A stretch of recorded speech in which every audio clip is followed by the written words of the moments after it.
I have a prophetic word for you, and I want to talk about Moses for a minute. I think it's safe to say that most of us should know the story of Moses, right? And how, by God's grace, he was able to lead the Israelites out of Egypt after spending several years in bondage and slavery under Pharaoh's control. And it gets to the point of the story where they get to the Red Sea, right?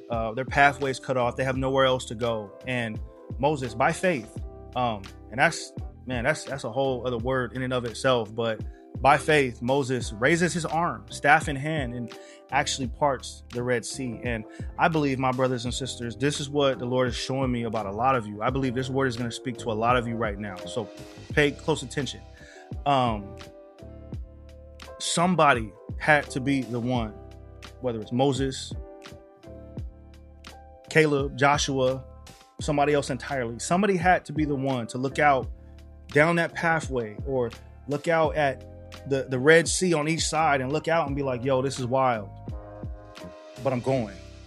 Somebody had to be the one to take that first step, that leap of faith. And I believe the Lord is calling a lot of us in this time to a higher level of faith and obedience. But the Lord is calling a lot of you to take that first step, to take that leap of faith, whether it's write a book, whether it's start a business, whether it's even a significant life-changing decision. The Lord is calling us. He's calling you right now. And I believe, like with the story of Joseph, for example, now his story is a little more of a delicate situation because although he took that first step, his first step was unwillingly, and out of his control. He was sold into slavery. But the point that I want to make is this, is he went in first, went through a lot from point A to point B.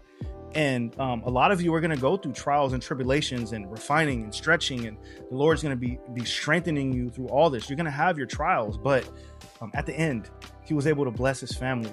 The whole story of the 7-year drought and the 7-year in abundance and all that, definitely go and check that story out. It'll bless you. A lot of revelation in there, but God's calling you.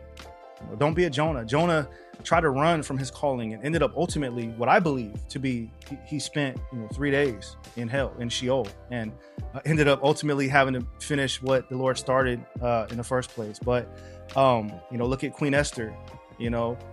Mordecai told her, if it's not you, he's going to find another way, but surely you'll perish.